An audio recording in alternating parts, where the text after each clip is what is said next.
Hello and welcome to ATP Insights, where we cover the most important tech news in Asia. Today is Monday. Hard to believe, the 1st of June, 2026. Let's get right to it. We're going to cover an important story here in Asia today. China is rewriting its AI chip design strategy.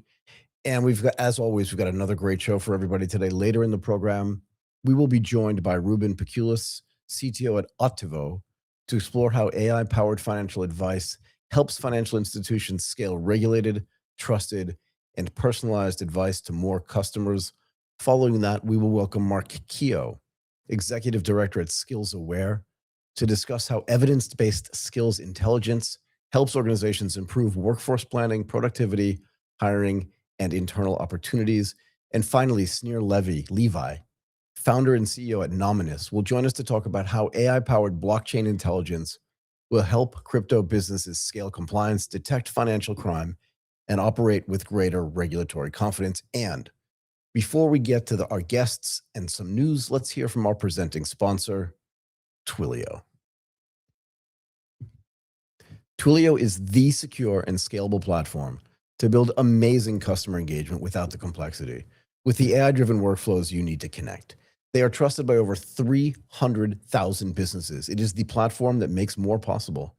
Visit Twilio.com to start building today. Okay, let's get to some news. Okay, China's rewriting its AI chip design strategy. Let's talk about Huawei first. Huawei is trying to reframe China's AI chip constraint as a system engineering problem, not just a lithography. And what do we mean by lithography? It just means like the ability to make smaller and smaller chips. Its Tau scaling law argues that performance can be improved by reducing signal data movement delays across devices and larger systems, rather than depending primarily on the stuff that we've been depending on up until now, which is transistor nanometer shrinkage. You always hear like 16 nanometers, 5 nanometers, 3 nanometers. It just gets smaller and smaller and smaller. They're saying they have another way to do this. Huawei says related techniques such as logic folding can improve density, power efficiency, and speed by stacking and reorganizing chip components more tightly. This also feels like a very strategic sort of sanctions workaround to me, because China remains restricted from accessing the most advanced lithography tools used by TSMC, which is like the biggest maker of microchips in the world, and others. And as you would expect in this case, not everybody believes that what Huawei is saying is possible. Reuters reports that some experts see Huawei's approach as a meaningful internal breakthrough, while others argue that many elements resemble existing work in 3D stacking, advanced packaging, and system optimization.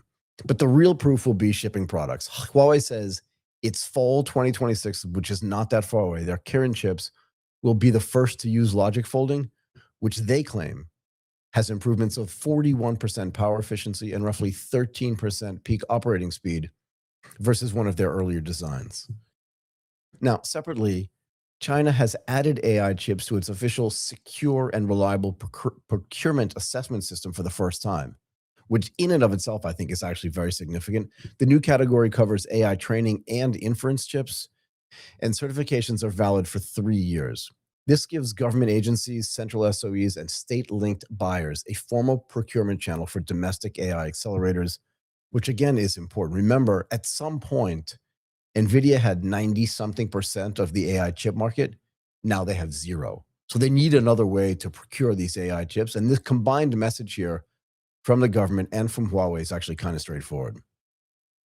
Huawei is trying to create a credible technical pathway around this disadvantage that they have, while Beijing, the government itself, is creating a protected demand channel for domestic AI compute. So again, they're working together. This is one of the really powerful things about the way the Chinese government works with private, if you can call it that, industry. They're saying, look, we'll give you some money. We'll subsidize this stuff. You develop the best chips possible, first generation, second generation, keep going, keep iterating. And we'll make sure that Chinese companies put it into their procurement processes so you have a natural market for this stuff. Now, the bottlenecks will remain the fabrication capacity, advanced packaging quality, and all the tooling and thermal management that comes along with making highly sophisticated chips. But there is this question, right, as to whether domestic chips can match NVIDIA, not just on peak performance, but on developer usability as well. Remember, we talked about CUDA. This is the framework, the software framework that NVIDIA has developed over time to make talking to their chips actually more efficient and more effective. And we're going to have to see if Huawei can do this too. So let's dig a little bit deeper. How far can system level design compensate for China's restricted access to leading edge chip making and chip manufacturing, which is weird if you think about it, right? TSMC is a Taiwanese company that actually has manufacturing facilities mostly in China and in Taiwan. And yet China itself cannot get the benefit of using their lithography technology because of why. Anyway, Huawei's Tau scaling law explicitly shifts the optimization target from transistor scaling to reducing the time constant of signal and data movements across devices, circuits, chips, and systems. This is very technical, but think about it this way. What they're saying is we don't need to make it smaller and put more transistors and more stuff onto any individual chip, right? We don't need to make it miniature. What we need to do is make it so that the communication methodology between the transistors that exist on the chips at this size and at this speed is just so much faster. And we can do this with this thing called Tau scaling law, and also with this folding that they were talking, this dynamic folding that they were talking about as well.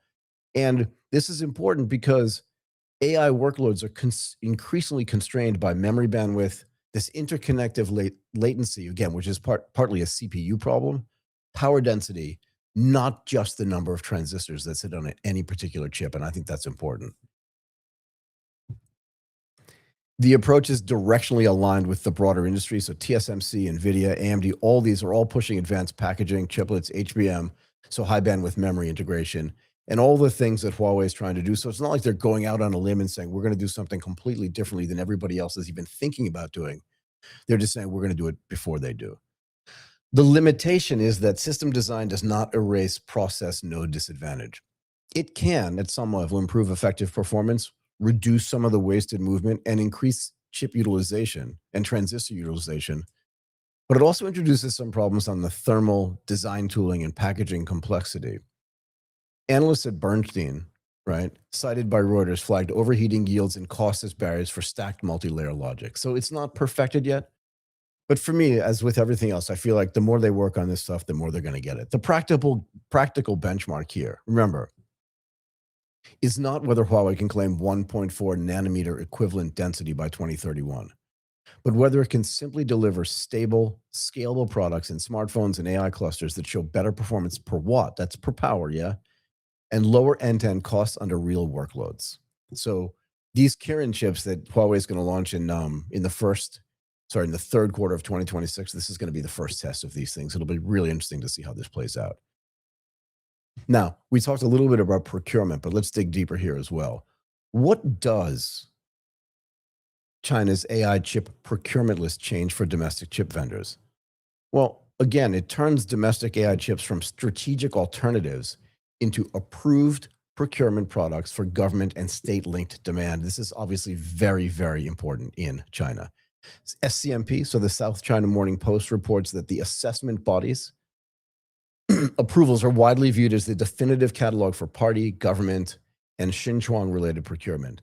This list gives multiple vendors an institutional demand floor. So again, Huawei is building all these chips, so they need to have someone to sell them to. They need to have confidence that they're going to be buyers for these chips. And essentially what the government is saying is, don't worry about that. You can have a floor under which you will not go below to sell these chips. Right? Huawei benefits most because Ascend 310 and Ascend 910 are already visible products by Huawei, but the inclusion of Alibaba, Biren, and some other broadens the domestic supplier base, which again, a little bit of diversity of product cannot be bad for that business in China. And again, the more people that are attacking this problem, the more people that are building AI chips in China, just the better that iteration is going to end up being. It also shifts China's technology substitution agenda from CPUs into AI infrastructure.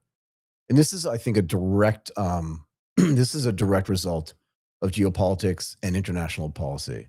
Okay, SCMP says that they initially focused on replacing US suppliers such as Intel, AMD, and Oracle, but is now extending toward NVIDIA and other foreign AI compute providers. And basically what we're setting up here is we're basically saying that we're ceding the Chinese domestic market right back to China, both from a GPU perspective and from a CPU perspective. And frankly, we haven't even started talking about whether they're going to move into even alternative ways, like the Cerebrus chips that we talked about last week, these like one large wafer chips they're going to be much better and much more efficient, apparently, at doing inference, which is the future of where AI is going, at least in the short term. So that's going to be important too. Where are the hardest bottlenecks likely to appear? Well, manufacturing capacity is the most immediate constraint. Okay, Tom's Hardware reports that certified vendors are competing for limited SMIC capacity, with SMIC's most advanced stable processes described as roughly 7 nanometer equivalent. So very different from what your most important chips are right now. Thermal and yield risk also becomes more serious if Huawei pushes this logic folding and denser stacking, and more vertical integration can reduce distance and improve latency, but then you will have to worry about power, density, and heat removal become harder, especially for high performance and AI accelerators and dense server systems. The design methodology or strategic bottlenecks as well. Reuters quotes experts saying Huawei's approach could require new design tools. Again, anytime you're building new tools to actually build these chips suited to folded chip architectures and system level time optimization is just going to make things more difficult and more non-trivial. And here's the key. Software remains decisive. I mentioned earlier, NVIDIA's advantage is not just the chips that it makes, right? It's CUDA, libraries, kernels, networking, reference architectures, all of the software stuff that drives the efficiency and the effectiveness of NVIDIA's chips, and the fact that almost all of the frontier model labs, whether they're in the US or in China, are kind of just used to using CUDA to do their optimizations. So China can mandate domestic procurement, but training and inference economics will still depend on utilization, uptime, migration cost, and framework maturity. And that framework is CUDA. And that is going to be harder, I think, to catch up with than the mere technical aspects of just building better, faster chips, depending on what methodology that is.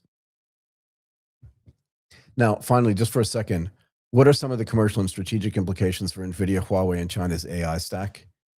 Well, for Huawei, this is a chance to become the anchor supply of China's sovereign AI compute stack. The procurement list strengthens that position by giving state-linked buyers a sanctioned path to buy domestic AI accelerators. And for NVIDIA, China's public sector and state-linked demand becomes structurally harder to serve, even where export compliance stuff are available. The pressure is not just exports controls, it's Beijing's procurement architecture pushing buyers towards domestic chips. Okay, why don't we welcome our first guest today, Rubens Peculis from Otivo. Let's get him onto the show. Rubens, are you there? Rubens, sorry, I mispronounced your first name. It's so easy. There's an S at the end, and I missed it. My bad. How are you? Yeah, good. How are things on your side? Awesome. Where are you based? We're in Sydney.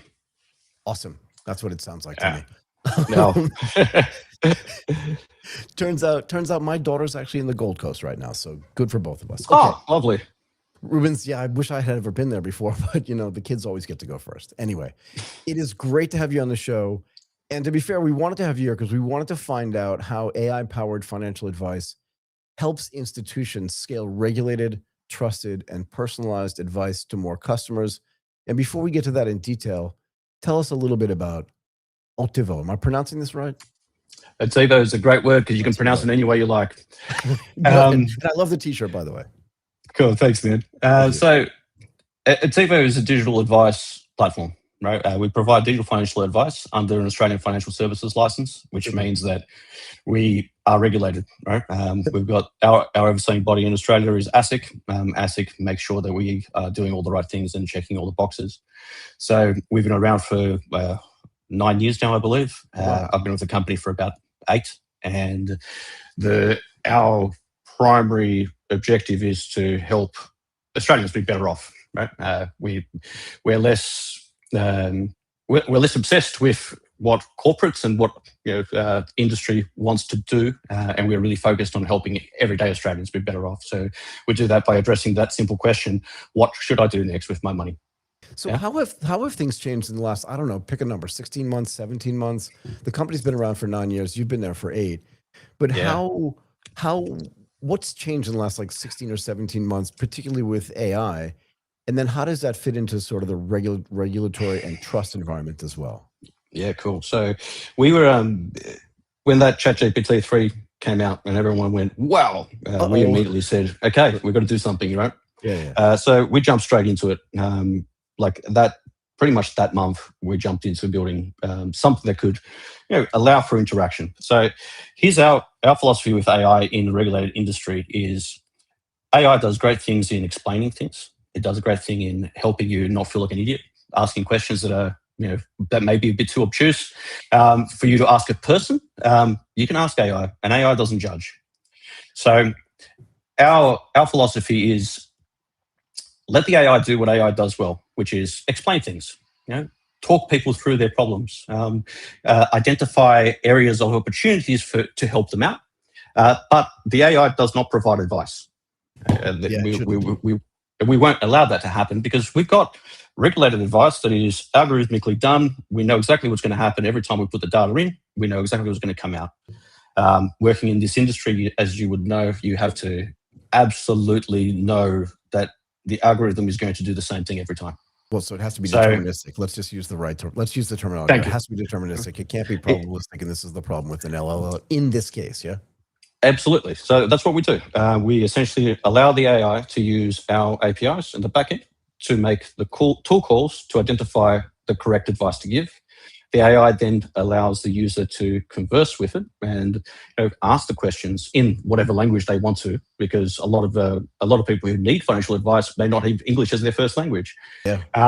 And all of that information is tracked and logged, and the messages are recorded. And what's really different about the way we approach it is at the end of the day, as in the moment the conversation is finished, we run it through an auditor. Now, the auditor is both large language model based, as well as regex based, as well as PII information. And it will review every single interaction that a person has with Otivo. Practically, well, it could be real time. It's just it creates a little bit too much delay for people to actually use it. So we do it immediately after it. Now, the big differentiator between that and the way the financial industry works by and large is that at the end of every month, practice manager comes along and says, I'm going to audit these 3 accounts, right? And they will look through the paperwork, and those 3 accounts get audited, and that account might have been dealt with 6 months earlier, and the advice that was given was incorrect, and 6 months down the track, you've identified the problem. Right. We do it within the hour, right? So when we do have an error that comes up and AI makes, because AI is not giving advice, remember, AI is simply explaining something. If it explains something incorrectly, we can immediately contact the customer, the member directly, and say, hey, the AI made a mistake here. Refer to your statement of advice, which is audited and is algorithmically derived. So what happens? So I think, sorry, go ahead. No, sorry, go on. I was going to say, what happens if an error does get made? You catch it sort of very quickly, if not in real time. But let's say you go to that client or that customer, who I'm presuming is a retail customer, yes? Correct, yes. So by and large, your clients are retail customers, that's right. Yep, it makes sense. But they've already done a trade based on that thing. Like, what happens then? Yeah. So as with every single other advisor, if you make a mistake, the worst case scenario is you put the client in a worse financial position, in which case remediation would happen. And that's the standard ASIC process, right? We've made a mistake, we've identified the process, this is how we're going to remediate it and fix it. And if we have a breach, we obviously have to report it, etc. Touch on wood, to this day, we've never had a situation like that. Because again, the idea is it always falls back to algorithm is what drives it. AI is the interaction. We also then use the AI to help us with the compliance aspect of it. Go ahead. So that we essentially can feed the entire statement of advice to the AI. The AI can audit it against all the regulatory guides. So we've essentially created a fine-tuned model with regulatory access through RAG, and it will then identify potential issues. A human always does the final check because AI is not there yet. I do believe we'll get there, but we're not there yet. So you think that you think that you're going to get there with artificial intelligence, that there's not going to necessarily need to be a human in the loop at some point? Oh, yeah, it is a time away. But when it comes to regulatory things, which are essentially a decision tree, right? Yep. And when I say LLM, I say artificial intelligence, I'm not restricting us to large language models here. Sure. But we could definitely do a stepped improvement over time that essentially allow us to say, well, here is the decision tree. We can see that decision was made, and here's the outcome. Is that within the regulations, or is it outside? And we can do that almost deterministic today. We're not quite there, which is why we still need that human. So I don't know if you know this, but I used to work at Morgan Stanley and Goldman Sachs, so I'm kind of familiar with this from an institutional perspective. We didn't do a lot of retail business, but again, I had friends at Merrill Lynch, and they obviously did do a ton of retail business there, so I spoke to them about it. But from a kind of wealth management standpoint, and it kind of feels like this is more related to wealth management than just, being a broker for sure. Yeah. But why sorry, go ahead. You were going to say something. So I think it's an important thing to clarify here. In Australia, when we talk about financial advice, we're not talking exclusively about wealth management, and we're not talking exclusively about purchasing an asset. Right? We're actually talking about everything from how to manage your debt through to the investment options in your superannuation, which is the 401k in Australia, through to how to optimize that superannuation. Right? So it does fall into the umbrella of wealth creation, but I think it's important to remember that we're not robo advisors, and that's not the concept, right? We're not just saying buy this ETF or buy this portfolio or buy this managed fund because we're going to get a clip of it. That is not how we generate our revenue. That's not how we're trying to build the business up. Yeah. So I think it's important to remember that. But when you do look at your wealth managers who are generating retail advice, and most of them don't, they simply say, here's a risk profile that you said you have, so this is the portfolio that I tell you should go to. That's not really taking into account the person's holistic position. And in fact, I think at times you're probably doing more damage than good, because a person might say, I'm really risk adverse, but they've got 40 years before they're actually going to be able to use that money. For example, in the superannuation fund, if you let them be risk adverse, you are giving bad financial advice, right? You shouldn't let them do that. No, or you should guide them very strongly towards something more aggressive. Yeah, because a 24-year-old's risk profile should be way different than a 64-year-old's risk profile, to be fair, right? Because you're right, over that 40-year period of time, the market, in my mind, right, like the market's probably going to go up and to the right, but in a different sort of profile. It could go up and down a lot, but 40 years from now, your wealth should have increased if you've just done the right thing over time. And if you've been a little bit aggressive, it's probably better than being a little bit less aggressive, particularly if you're in your 20s. Does that make sense? That's exactly the philosophy that we have, which is how we approach, for example, investment options inside of superannuation, right? Rather than doing the traditional, here's a risk profile questionnaire, where, if you ask, my mum's a classic example. If I ask my mum, hey mum, how do you feel about risk? Are you worried when that goes down? She's going to say yes. Yeah. And if I put her into an incredibly conservative cash only assets, she'd have run out of money years ago. Exactly. Look, again, I traded, right? And I don't want to get back to me, but I want people to understand this because I think it's really important. Every time the market dislocates, okay, and when I say dislocate, I mean goes lower fast. Every single time, just go back and take a look at the market. Don't listen to me. Every crisis, every financial crisis, it literally kind of only lasts for like a short period of time, but every single time it goes down fast, it goes right back up. And it breaks through whatever the recent highs were and continues to go higher. It's not my opinion. Just go look at a chart of the last 40 or 50 years. So I don't give financial advice, but if anybody's listening and you're considering selling into massive amounts of weakness, if you're in your 20s, don't do it. Don't do it. Look, I will also put the caveat in. This is not financial advice. If you want financial advice, jump onto Otivo. In Australia, we'll give you financial advice, and we've got an app just came out which will allow you to do that for free and give you that experience. So you could jump onto the App Store and have a look for Otivo. But the crux of the equation really does boil down to, we have a preconception that AI and algorithmically driven advice is for somehow higher risk than a traditional human advisor.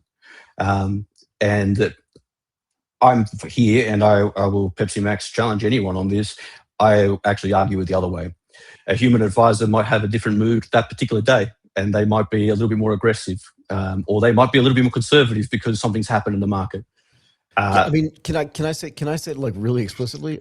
the artificial intelligence agent that's giving you this information, particularly if it's deterministic information, in other words, if the LLM is not figuring out what the advice should be, but if the agent is just serving you the advice that's already been deterministically determined, then you have to consider the fact that the AI agent doesn't have a divorce lawyer. Does that make sense? Exactly. And that the human giving it to you might have a divorce lawyer, and that might be happening today, and that will impact the advice that they give you, because they might just be like, just do this. Do you know what I mean?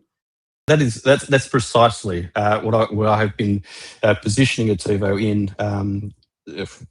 We're constantly talking to corporates about utilizing this technology, and this is the part that when they get it, it's like, okay, now this makes sense, because Australia has a very risk-adverse corporate culture. And so the moment that you have an opportunity to actually sit down with the decision makers and show them this, and I think you put it beautifully, the AI doesn't have a divorce lawyer, right? It doesn't matter what happened that day. Yeah. It's going to give you the same answer, right? Or close enough to the deterministic answer. Yeah. So can I ask you this too? So in the United States, and I think this is true in Singapore as well, but in some cases, there's this idea of like a qualified or an experienced investor. And they've traditionally, whether it's wealth management or just this type of advice giving, it's been hard to give people that don't reach a certain sort of financial threshold advice, because it's just been too expensive. But one of the things you said earlier, I want to follow up on, it's not that the advice is going to be better or worse, but it's going to allow you to scale that advice. I still think it's going to be better, to be fair, but it's going to allow you to scale that advice to more people who didn't have access to that before. Is that fair as well? That is absolutely correct. So in Australia, wholesale versus retail clients, right? And your wholesale clients need to have and don't quote me because I do not work in that space, but I think it's $2 million worth of liquid assets, something like that, in order to be classified as a wholesale investor. Right? Yep. And again, not my area. So we deal with mum and dads. We deal with the 50th percentile, right? The people who have just managed to get their head above water. They can cover that bill, but what happens in 3 months where the car's alternator breaks and they need to replace the damn alternator as well as this? Right. Well, we help you create a plan to deal with that. Now, that is very simple, basic advice anyone can give. Doesn't require a license. But once you've got that sorted, now I can help you decide, hey, I've got a little bit of extra cash. What should I do with it? Yeah. Do I pay down my mortgage, or do I put money into superannuation first? Do I, should I actually refinance my mortgage? Is it time? These are all things that we can do algorithmically, and then AI is there to just give that helping hand for, especially for people who don't have a finance background. My background before this was mostly government, so I didn't do any finance before I started this, right? So it's a baptism of fire, but I think that the moment people can understand the value of that advice, and then we make it as simple and as easy to consume with the use of AI, we get to a position where more people can get the advice they need when they need it, rather than sitting behind the scenes going, what should I do next? So where are we in the, what's the right word, in the scheduling of how comfortable retail investors are? And you can generalize. I know it's a pretty general question, but in using artificial intelligence or understanding that they're dealing with an AI agent, I'm guessing at some level, as opposed to talking to a human. Like I think for simple things, maybe they are, but at some level, like how comfortable are they right now? They'll get more comfortable, I think, over time. When do they feel like I need to go to a human? I really just want to ask somebody this question just so I can feel comfy. Or do you think that's going to go away as well? So in the top 5 different topics that are most discussed with ChatGPT, financial advice is within the top 5. Yeah, right? And people are asking questions from a machine that has absolutely no idea how to do compounding interest, right? Because it's just it's guessing the next number. And it looks good, but, so I think that by and large, those who adopt the AI positioning will very easily transition to this. But what we do see is we're working with a large superannuation fund, and what we saw is that once the tool was put in front of the member, and these were members all the way up until the early 60s, like lower level of education, but all the way up to early 60s, they're transitioning into retirement. The moment that tool was put in front of them and the user interface was simple enough to use, they didn't need to talk to a human. they were very content to just action the advice based on that. Interesting. What the AI does is simply allow them to ask the question of follow-up, right? Because we try and give as much clarity as we can on the platform, but there's only so many words you can put on a page, right? Whilst the AI will just answer that question 70 different ways. So to your question, I think that we're not going to be, it's not going to be a far bow to draw for us to get to the point where people feel comfortable interacting with an artificial intelligence or a large language model in particular to understand what's going on and then to make those decisions based on that. As long as what's backing it is secure and guaranteed and they know that it's good, I think they're not going to have a problem with it from that side. So can I ask you this, and maybe this is just for me, but I think the audience would be interested too. As the CTO, right? First of all, you must have been super excited when all this stuff came out, right? Because like more fun technology. I just know a bunch of people that do tech and that are CTOs who are just like really senior programmers. And every time like a shiny new piece of technology comes out, to like, yeah, how can I use this? But it still makes things hard, right? Like what were some of the hardest technical problems in building out this platform in a way that was going to be super useful for your clients or your potential clients? So we had a version of the AI, we call it Ask Otivo, live in the first iteration up until about 2 weeks ago, and it was live and it was running and it had all the auditing systems and it was great. What it couldn't do was update your data, right? So you were talking to a static document, really, right? And that worked really well. The interactions were great. People were very positive on it, but I was then tasked with, now let's make this thing completely driven by AI. Right. My goal is that we could actually just get to the point that, so these are complete tangents, but Apple's going to turn around and release a new version of Siri coming out in the next version of iOS. This is going to allow you to bring in multiple different AIs into a chat interface, allows you to have a chat. I think that's going to happen. I think it's a great move. Google's going to be doing something similar. Hopefully they don't restrict it to Gemini. That's fine. We're going to create an app marketplace is going to be created for AI agents, right? It's essentially going to be a free-for-all where any AI model can use any AI agent. And what's going to be the power behind it is the APIs and the brains that we put in behind the scenes, things that we're building at Otivo. I think once that happens, it will be a commoditization of all these custom little niche products, both in finance as well as in every other industry, entertainment. And people will be simply able to say, hey, when's the next movie ticket coming in? Right. And it won't be Google because Google can't get into the niches of every single demographic. Like GPT announced their financial services endpoints or service a couple of weeks ago. Yep. They can't release that in Australia. There is no way that OpenAI can do it, right? In the wild, wild west of the United States, great. You can get away with murder. But in regulated industries in particular, places like in Australia, the UK, New Zealand, you cannot just go, hey, I'm going to give you advice. You need to have that rigor behind it. And I think that's the part that, as we progress through this phase, and this, honestly, I didn't think I'd live through it because, I went through the, computers in the home and then the internet, and then now we're living through this. It's like condensing these time frames significantly. But I do think that we're going to get to a point where we have the opportunity to provide these services on an a la carte through a single user pay models, delivered through Apple, delivered through Google, etc. And this is where this is the iteration that's going to happen. This is why Google's pulling back on their search, but they are working on their AI, and I think that's the future. Now, to your first question, I'm not your traditional CTO. I still code on average 60 to 70 hours a week. Good for you. Because I absolutely love doing it. And now that I've got coding agents, I can spin up an idea there, spin up an idea over there, spin up an idea over here, do 6 different things at the same time. And when I'm finished, I've got a team that can go, I'll pick that up and I'll polish it. Let's go. Perfect. So, okay. It's fantastic stuff. It's an exciting time to be here. It definitely is. Okay, Rubens, look, I'm going to let you go. Thank you so much for spending so much time with us. I'd love to have you back or somebody else back from Otivo. Super fascinating conversation. Thank you again for taking the time today to do this. No worries, mate. Thanks for that. Cheers. I'll talk to you soon. Awesome. Cheers. Bye. Bye. Okay, let's bring in Mark Keough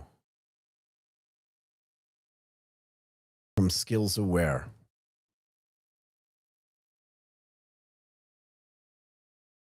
Mark, how are you? Where are you based as well? Nice. 2 Australian guys in a row. It's great to have you both here.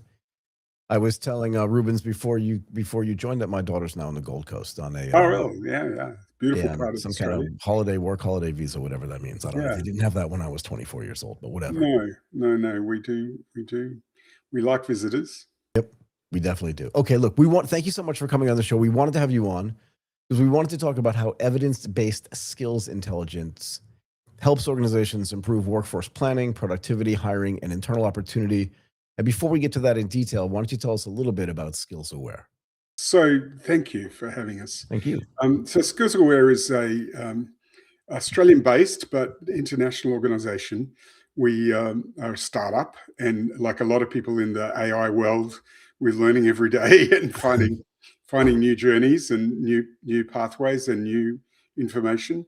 But essentially, what we do is we've used artificial intelligence in a guardrail sense, like controlled sense, privacy aware sense, to manage evidence of learning, either self-claimed learning, which is a bit unusual. So we'll allow people to tell us their story about their life experience, plus any learning they've gained through their organization, plus any learning they've gained through certified authorities. And then we pull that all together for whatever the purpose might be. Now, several purposes we're doing with our early clients.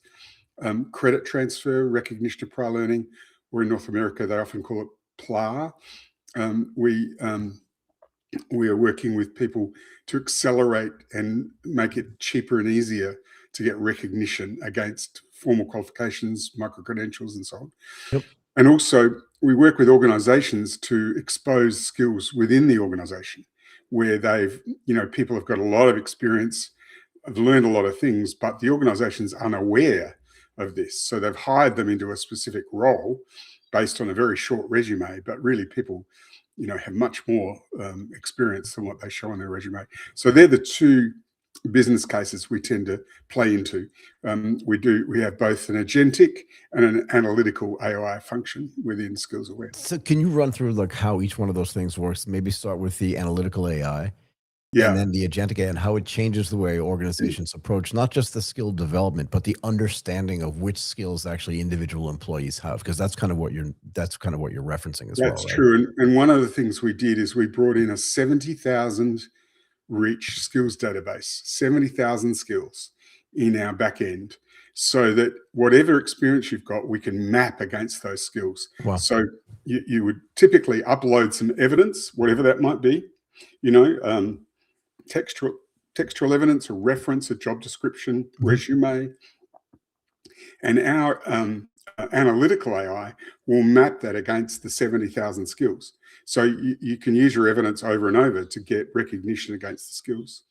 Then the other process is the agentic AI, where what we do is we use an agent, we call it the skills assistant, to have a conversation with the participant, the candidate, the learner, whoever it might be. And through that conversation, it draws out more and more and more and more evidence. And then we can come to the way in which we rate evidence, which is a key part of our intellectual property. We have a rating system to rate evidence. So I was going to ask you, how does that work? And is it interactive? In other words, would that agent talk to me directly and say, Michael, explain to me how you know this or how you know that? Or like in the US, I passed the Series 7 or Series 30, whatever it is. Yeah. So now I can do all these other jobs. But because I've been doing that for a long time, then I know, is it interactive as well? And then how do you score it as well? It's completely interactive, and it's not an assessor. So we can talk about privacy in a minute, and the important thing about AI as a guardrailed tool rather than an open tool.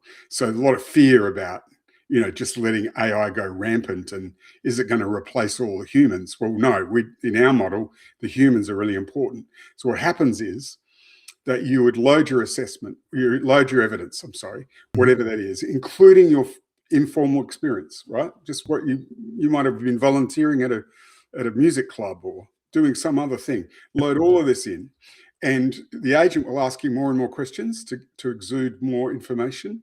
And then we have an algorithm that rates the evidence. It doesn't rate you, it rates the evidence. Ah, okay, that's important. That's an important distinction. Sorry, thank you for doing that. Yeah. So it doesn't assess you and your capability. It assesses the evidence and whether it's relevant. That's the thing.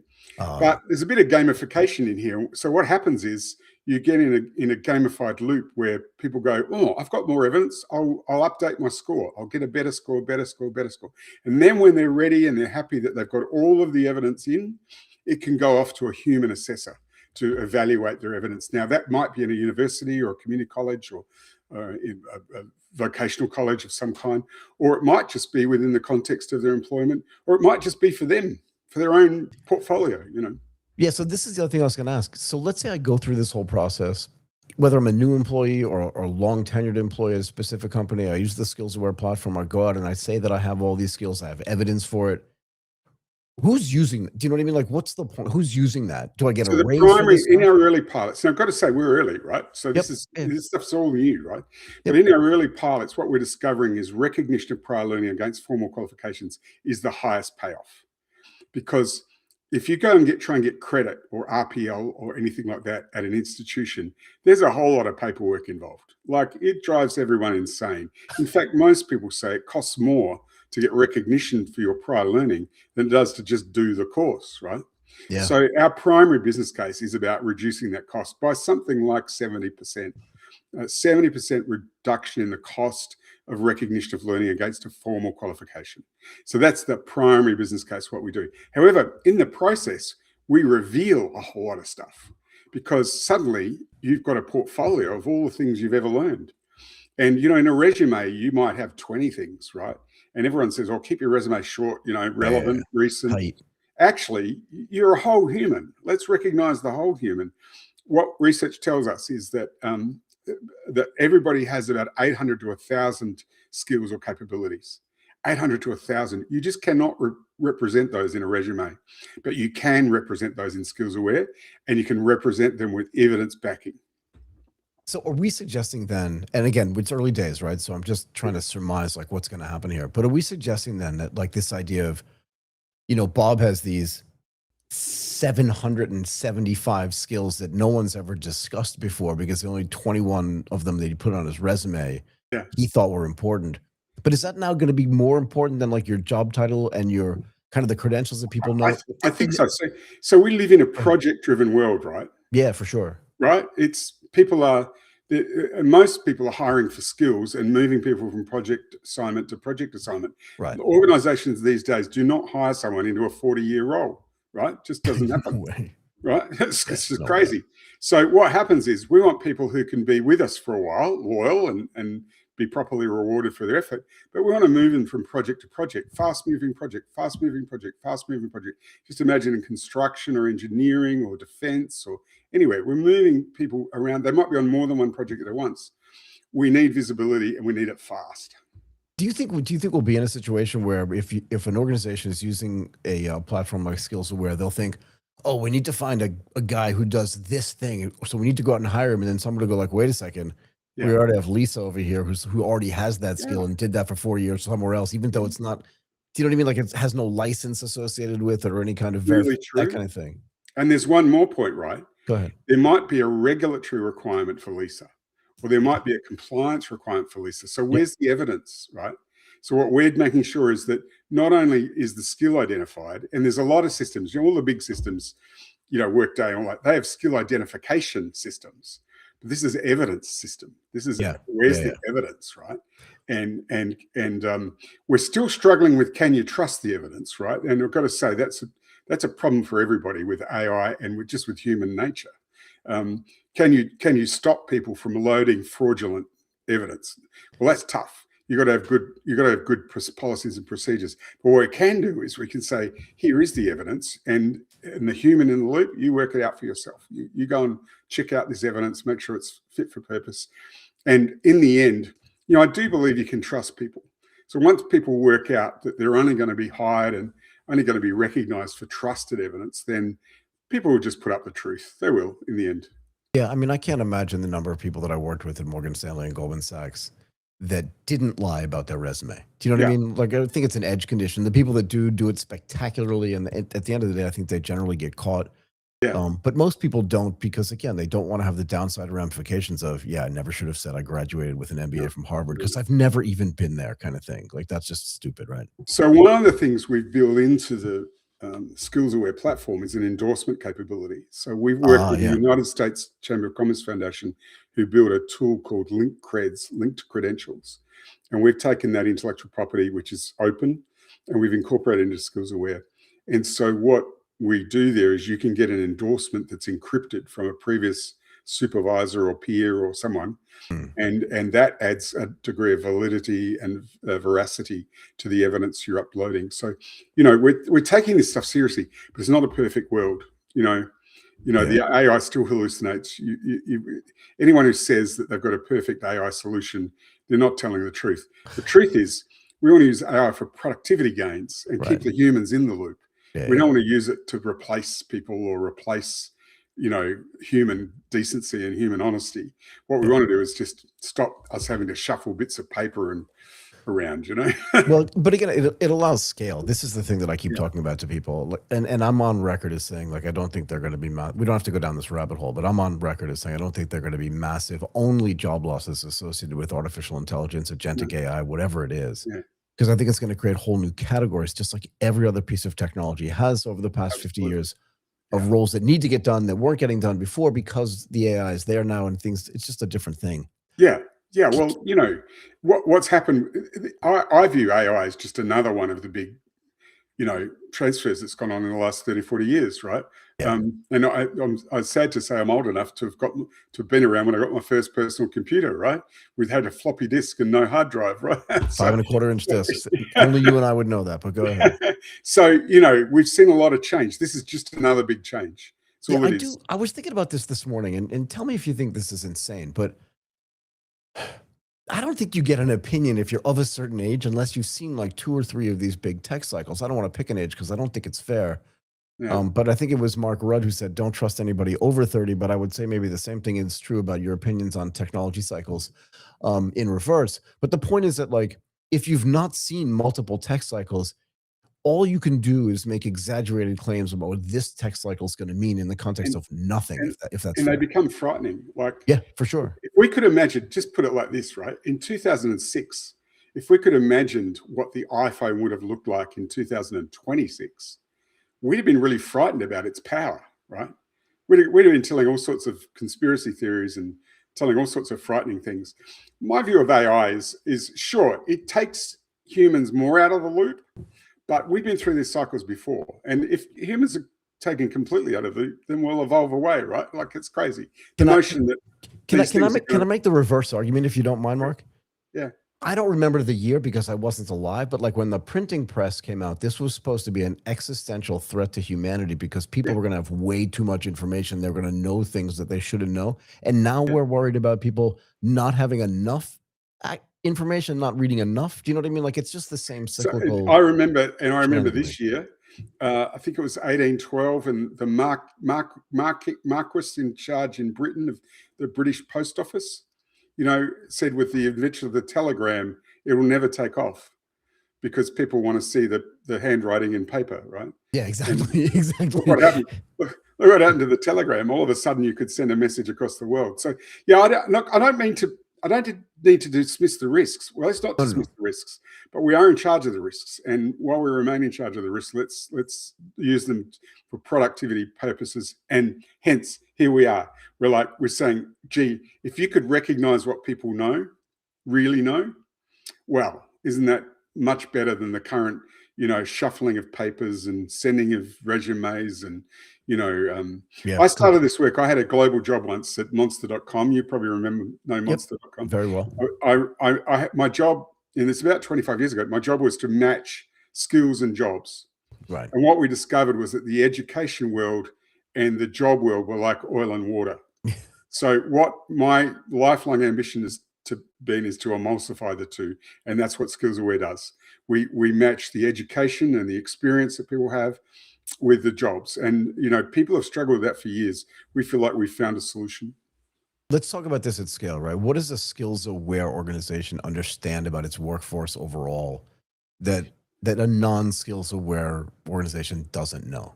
What we know is that And then I'll let you go. Yeah, so there's a traditional problem in most economies where people think, some employers think, if I train my staff, if I make them aware of how good they are, they'll leave. Well, that's crazy. That's not the modern world. The modern world is people are highly mobile. They move around. Regardless. They go with it. Yeah. And you can many people are working for more than one organization at once. Yeah. This is about making sure that what's known about them is clear and mobility is rapid and scalable. So if you need to put a large workforce together, I was thinking one of the opportunities we've got is in emergency services with I won't name them, but let's just say a high volunteer-oriented organization in emergency services and emergency care. Yep. And the problem they've got is they get their volunteers, but they don't know what they know. Yeah. They get them for one role, but they don't know what they know. Now, in an emergency, there's a cyclone or a tornado or whatever there is. In an emergency, you want to have the right people at the right spot as fast as possible. So that's the scalable thing that we're seeing. Now, we're not at that scale yet. I don't want to give the wrong impression. We're a startup and we're doing pilot projects. But that's the scalable opportunity. And we're finding, the investment community very interested in how this might work, for us. So how long has SkillsAware been around, just for me? We've been about 18 months developing the software. And we've had startup investment. And now we're at the point of multiple pilot projects, Europe, North America, Australia, hoping to get some in Asia. And they're going well. They're all initial because, like anything, you've got to educate the market a little bit. You've got to bring your investors along with you. You've got to adjust the software to suit the real requirements. It's the classic startup scenario. But we're open, patently clear about what we're up to, and we're looking forward to scaling and scaling and scaling. That's the plan. Awesome. Good luck on that. And Mark, look, it can't hurt to know exactly what skills are sitting inside of your organization, nor can it hurt to know the skills of the people that are trying to join your organization. Sounds like an interesting thing. Okay. Thank you so much. People can find me on LinkedIn, go ahead. and it's simply www.skillsaware.com. Perfect. And love to hear from anybody who's interested in what we're talking about. Awesome. Thank you so much for doing this today, Mark. I really appreciate your time. My pleasure. Nice to meet you. Very nice to meet you as well. Okay, let's bring in our last guest, Snir. Levi, you'll tell me if I have this right or wrong when you come in.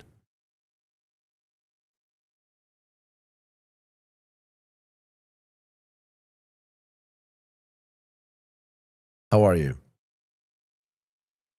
I am super great. Did I get your last name pronounced properly?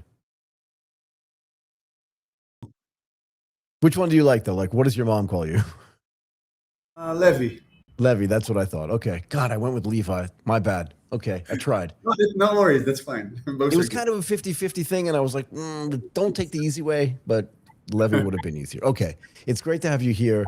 We wanted to understand like how AI-powered blockchain intelligence is going to help crypto businesses scale compliance, get better about detecting financial crime, and just operate with greater regulatory confidence. But before we get to that in detail, tell us a bit about Nominis. Did I pronounce that right too? Yeah, exactly. Go ahead.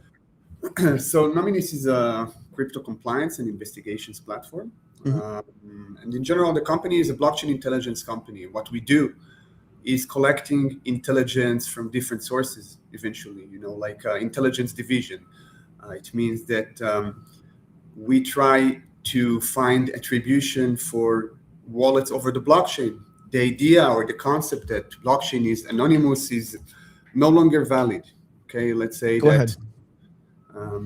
It's no longer valid. The idea that the blockchain is anonymous, and today a lot of the wallets over the blockchain can be identified at least by the name of the exchange or the VASP code, the virtual assets service provider.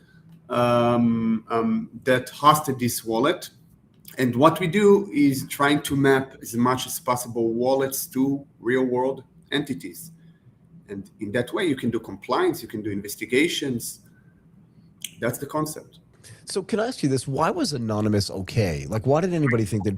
Because, and I've said this like all the way back to like when Facebook launched. I know this is not a Facebook conversation, but to me, the feeling was like your online identity should mirror your offline identity. You shouldn't be able to have 75 different accounts, the same way you don't have 25 different passports and driver's licenses. And that this idea of like, I can walk into a bank and say, give me money from my account, but you can't know my name. You can't know my address. I have no identification, but give me my money anyway. Felt like a bad model to me. So why was Anonymous okay at the beginning, and how are we fixing it slowly over time so that this anonymity goes away and then we can actually do proper compliance? So Bitcoin, which was the first, let's say, crypto asset that was used in scale, started because of one of the triggers was the subprime, everything about the subprime during 2007, 2008. Everybody understood that you can't rely on banks. That was the narrative during the time, and that you can't hold your funds in the bank. And then, Bitcoin was invented in order to bypass this. So everyone will be able to actually own their assets, their digital assets, their money. It was a replacement for the traditional banking system. Right. And it was used at the beginning for a lot of illicit activities because it was anonymous. And then over time, people understand that there is a real use case here. I mean, cost reduction, fast transfers between different jurisdictions. And then more and more people started adopting it, not for anonymous reason, but for actually doing business, moving funds, save money, and etc. Right, but we can't. Are we making the case that Bitcoin is being used for this, or just that the blockchain is being used for this? Because I would make the case that Bitcoin's not being used to pay for anything. That's right. So Bitcoin was one of the biggest implementations of the blockchain technology. Blockchain is a huge thing. You can do a lot of things with blockchain. It's not just distributed ledger technology, yeah? Exactly. It's just a ledger in infrastructure level. And then Bitcoin used this concept in order to create digital money.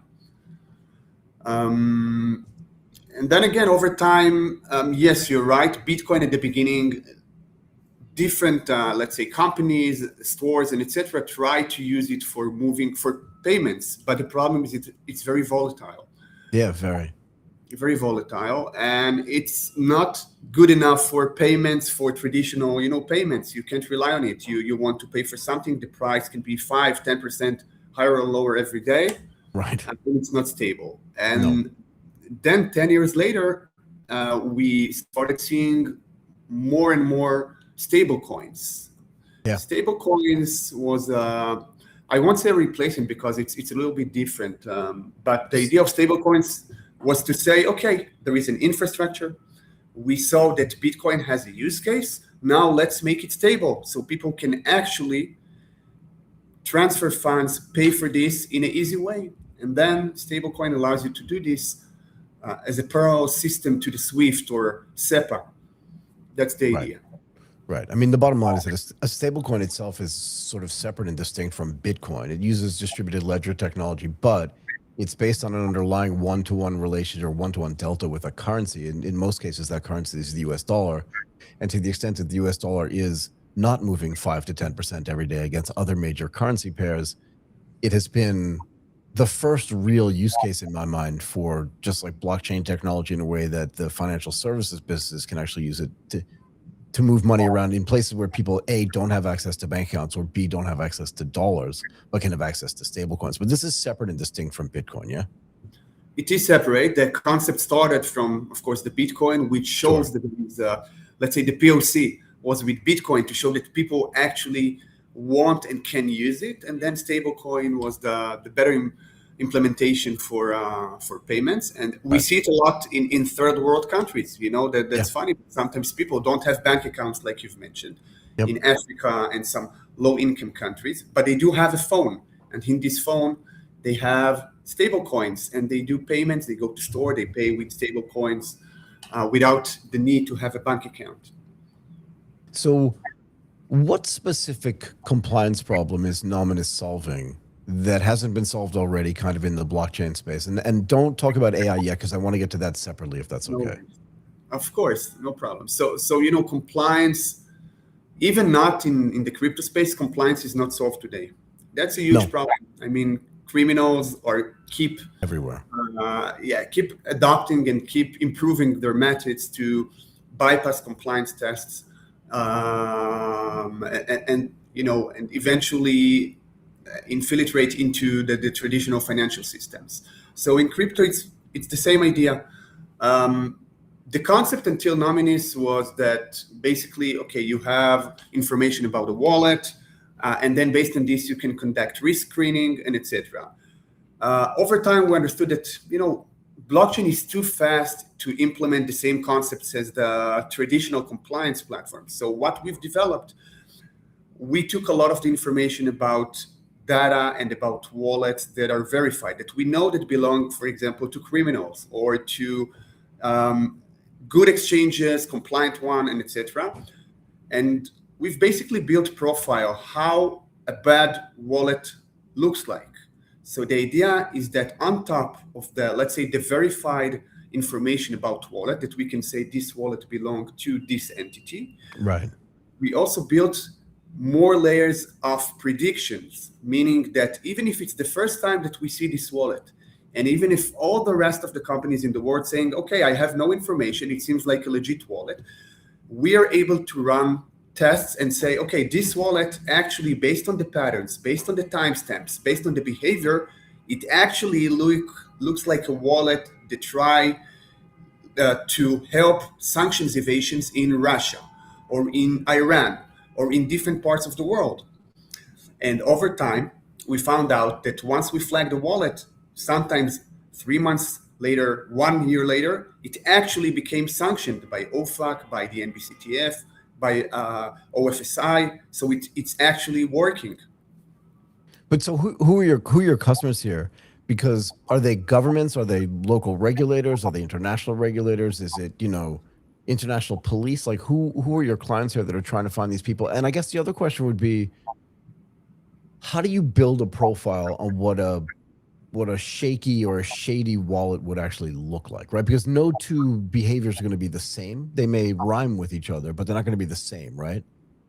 Yeah, they won't be the same. So let's start from the first question. So in terms of clients, we have two main use cases that we're dealing with. First, we work, of course, with law enforcement agencies and investigators, which want to, sometimes it's even Homeland Security, to make sure that there is no terror financing that goes into your country. Yep. That's one of the use cases. And of course, any illicit activity, we work with regulators, law enforcement agencies, and investigators to investigate this. On the other side, we work with, of course, with the private sectors, exchanges, payment providers, and we help them with identifying risks and to make sure that they're not violating anything. No illicit activity goes into their platform, or they're not interacting with the wallet that they shouldn't. Right. So one of the things you said earlier was you used some of the technology that you've built to identify the owner of the wallet. Are you talking specifically about like the name of the person and their like not home address, but you know what I mean, but like literally being able to identify them, or just identifying the group of people within which they may sit, if that makes sense?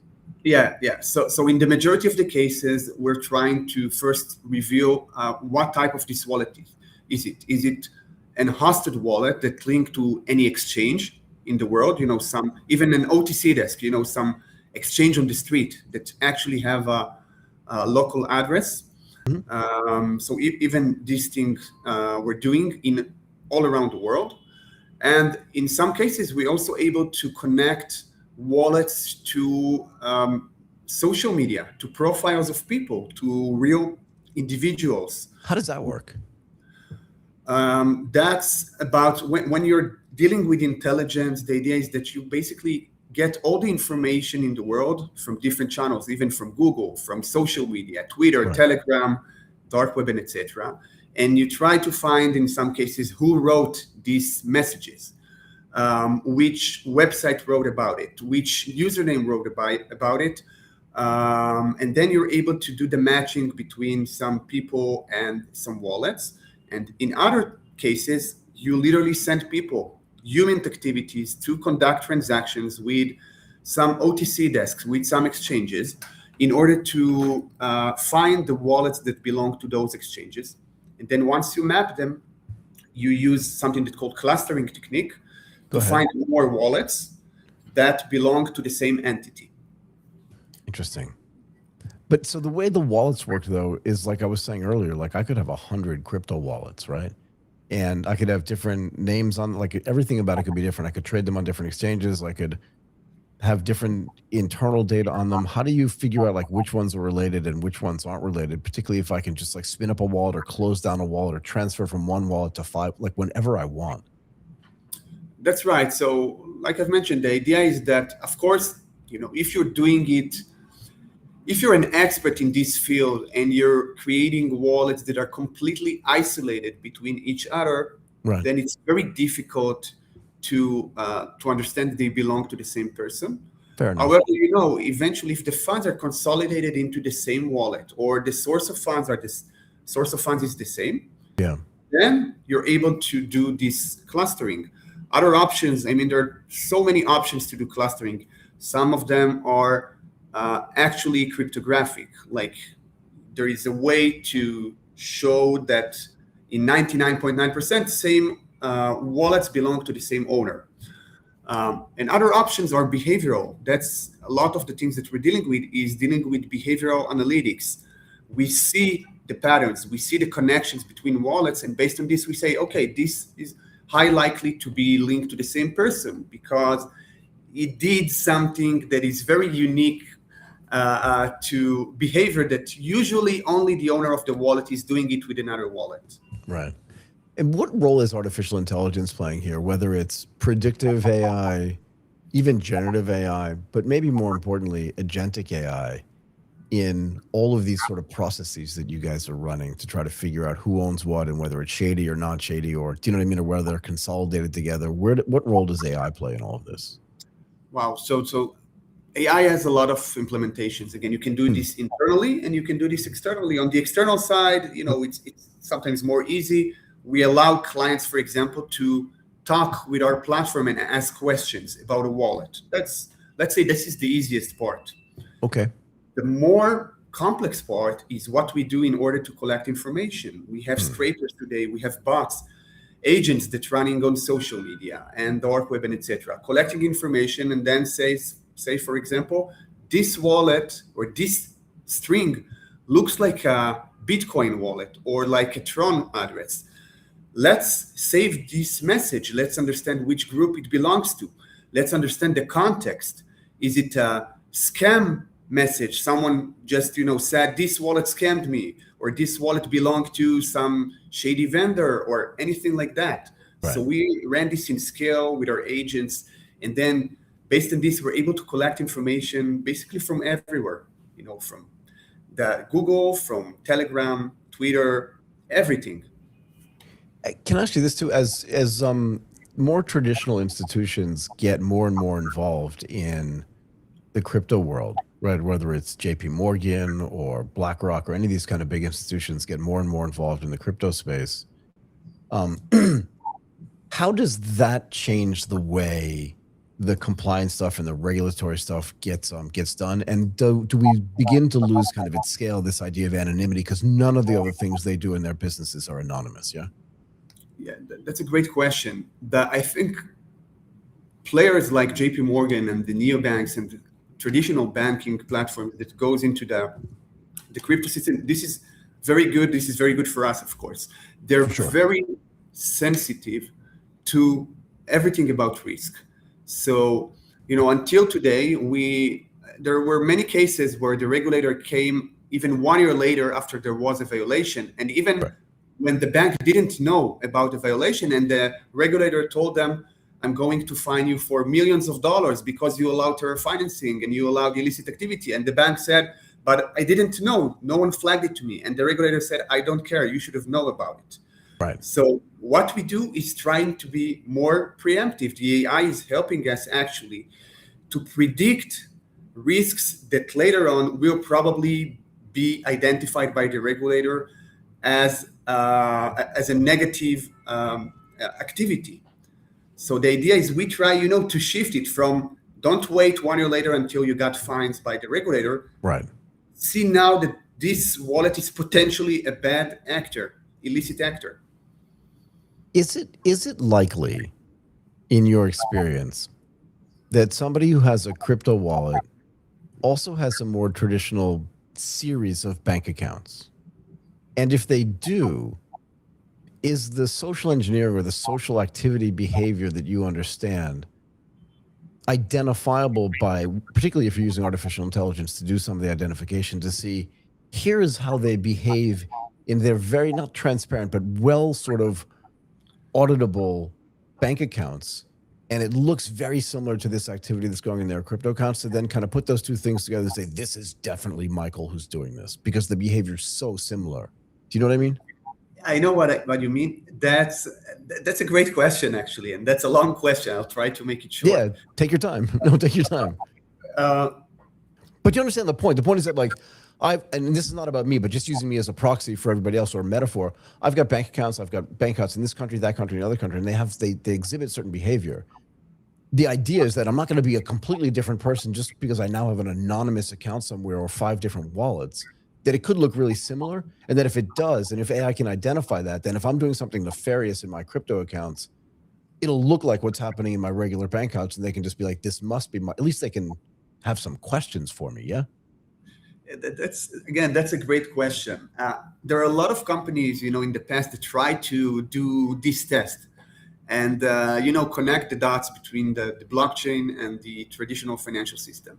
Right. What we see eventually is that, people, even though it sounds a little bit, odd, it's people acting sometimes differently between the blockchain and traditional financial system, sometimes because it's different. I mean, if you want to move funds over your bank, you need to wait sometimes until Monday, so it will be open. You want to lease at night.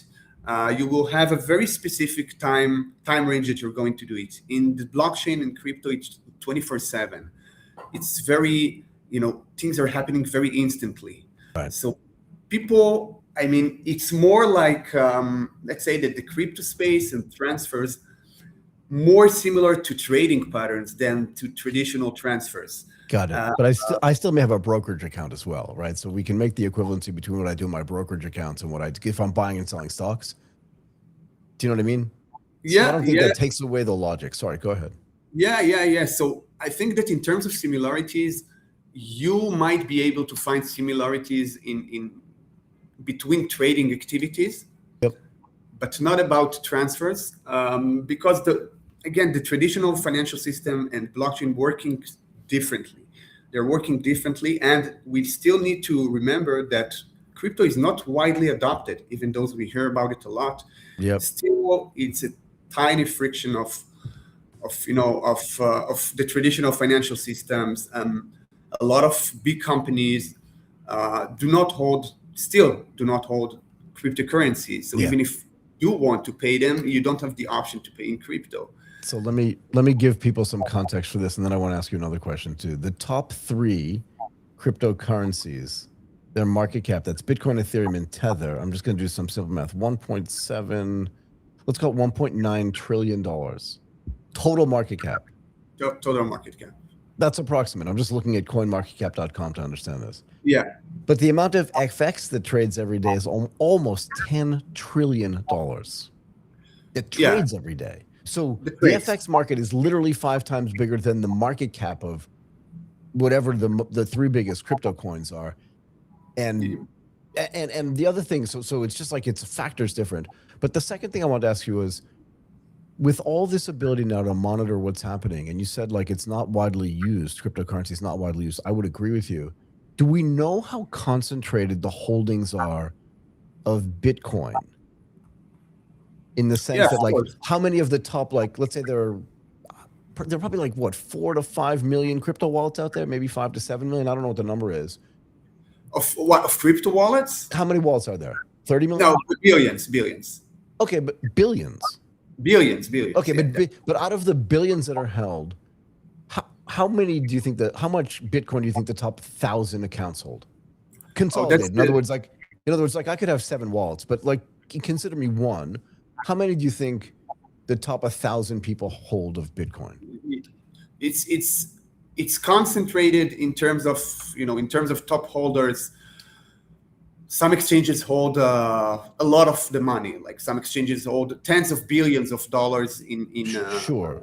But I'm not talking about that, like, because they're just doing custody for individuals. But I'm just talking about, like, I think it's super highly concentrated, which is why I think the market moves are so large, right? That's one of my contentions here, is that particularly in Bitcoin and even in Ethereum. Well, Ethereum's different because it has a different use case. Tether's maybe more closely associated with it, but like the idea is that movements in the price of Bitcoin are driven by, I don't know, 1,000 people as opposed to billions of people, if that makes sense. Yeah, I understand what you mean. We need to remember that not all the. I think that's a good question. In comparison to, okay, let's say like this: the big holders are doing less tradings than the small one. Okay, usually the big holders of Bitcoin are just holding them because they're part of, let's say, ETF, for example, or treasury of some exchanges. So they can't play a lot with it. It's more about, I'm going to hold it as part of a treasury. I'm going to hold it as part of diversification of my assets. So they are not trying to trade with Bitcoin too much.